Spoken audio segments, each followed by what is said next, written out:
Atenção, conteúdo não recomendado para quem gosta de pensar dentro da caixinha.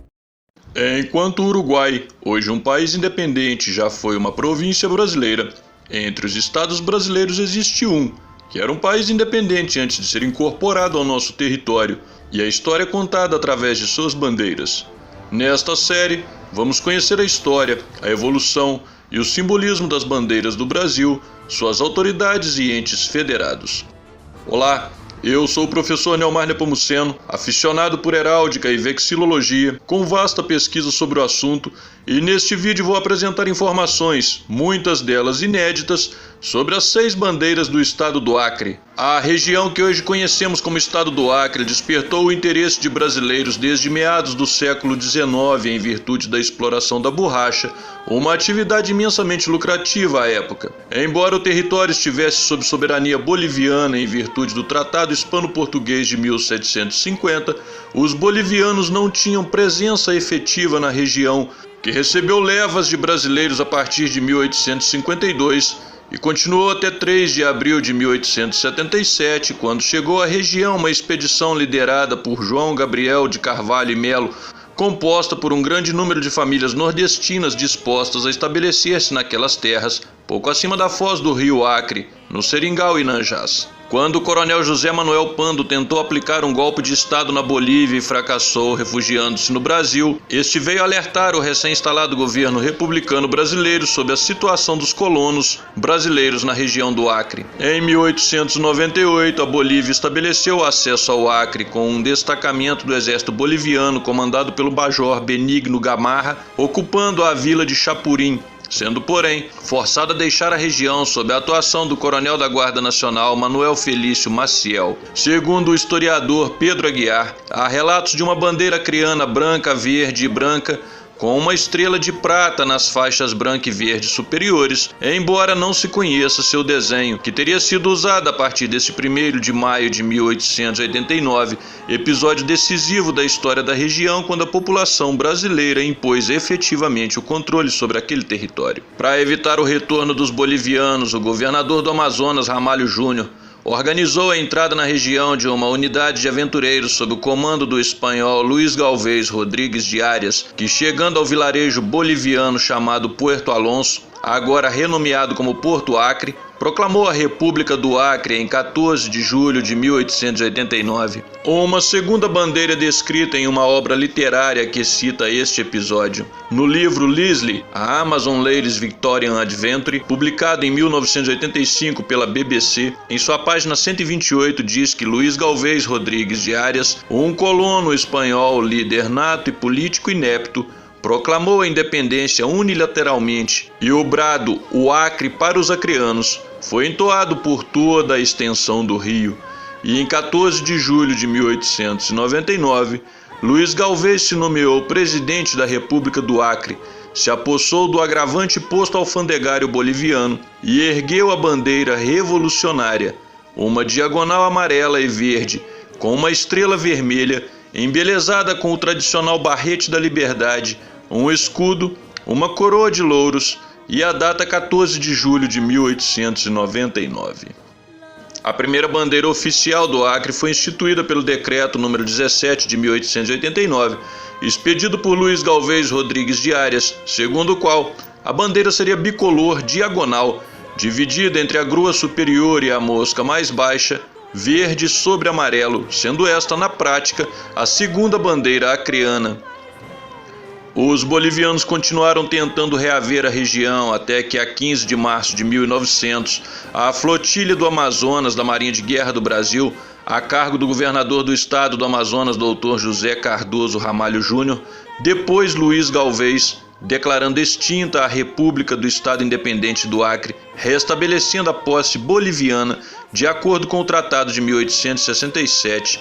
Os bolivianos, sob a chefia de Dom André Munhoz, delegado nacional da Bolívia nos territórios de Purus, Acre e Iaco, tomaram posse de Porto Acre no dia 22 de agosto de 1900, mudando novamente sua denominação para Puerto Alonso e estabelecendo ali sua sede.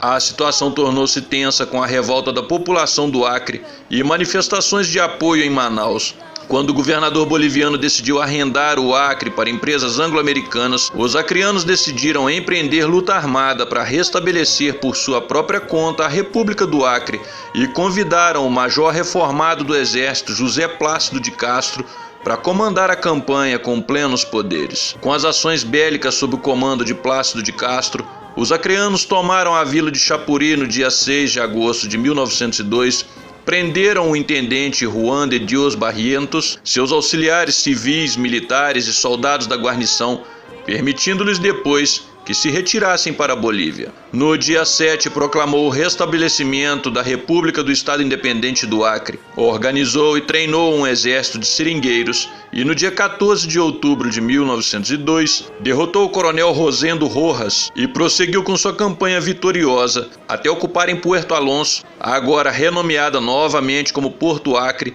a 22 de janeiro de 1903. As forças de Plácido de Castro teriam hasteado a mesma bandeira usada por Galvez, mas agora com uma estrela vermelha adicionada ao campo amarelo, em homenagem aos mortos nesta empreitada, fazendo a bandeira acreana, ironicamente constituída das mesmas cores que a bandeira da Bolívia. Quando o presidente da Bolívia, o agora general Manuel Pando, deslocou 2 batalhões para a região do Acre, comandando pessoalmente um deles com ordens para esmagar os acreanos e retomar o Acre, o cenário configurou-se como uma ameaça real de conflito armado entre o Brasil e a Bolívia.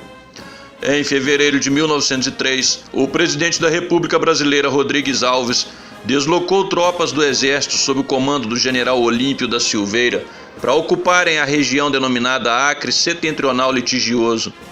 Neste episódio, merece destaque o fato de estar entre as tropas brasileiras o sargento Getúlio Dornelles Vargas, que fazia carreira no Exército Brasileiro desde 1898. A unidade em que Getúlio Vargas servia foi deslocada para Corumbá, no então Mato Grosso, mas não chegou a ser empregada, uma vez que, quando os batalhões bolivianos acampando em Porto Rico, margem do rio Tauamanu, foram atacados pelas tropas de Plácido de Castro no dia 21 de abril de 1903, antes que esses derrotassem os bolivianos mais uma vez, uma correspondência oficial avisava que o Brasil e a Bolívia haviam firmado um modus vivendi no dia 21 de março de 1903, cessando assim as hostilidades e resolvendo a questão pela diplomacia do Barão do Rio Branco e não pelas armas, como esperava o sargento Vargas. Culminando no Tratado de Petrópolis, aprovado em 17 de novembro de 1903, acrescentando o Acre ao território brasileiro e definindo os limites fronteiriços entre Brasil e Bolívia.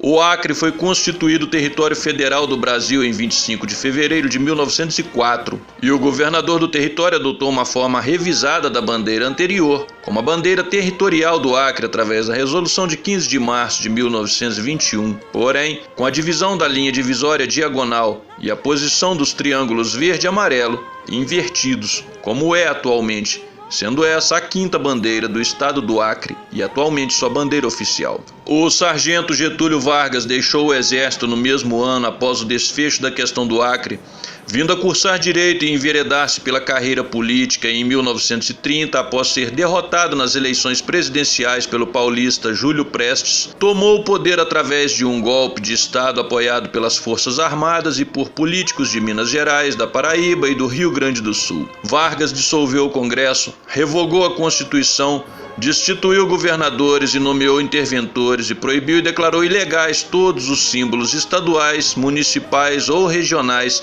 de acordo com o artigo 2º da nova Constituição de 1937. Após a queda do regime de Vargas em 1945, o território do Acre tornou-se Estado em 15 de julho de 1962, sob a Lei Federal nº 4070. Sua Constituição, adotada em 1º de março de 1963, afirma no título 2, capítulo 1, artigo 8º, que os símbolos do Estado devem ser a bandeira, o hino e as armas adotadas pelo Estado Independente do Acre. No entanto, ainda assim, mantém-se como oficial a bandeira de 1921, talvez pela falta de clareza quanto a qual independência e, consequentemente, qual bandeira anterior à Constituição se refere. A Lei nº 1170 de 1995 estabeleceu oficialmente que a bandeira do Estado do Acre seja conforme o desenho da bandeira do Estado Independente do Acre, segundo o decreto de 1889,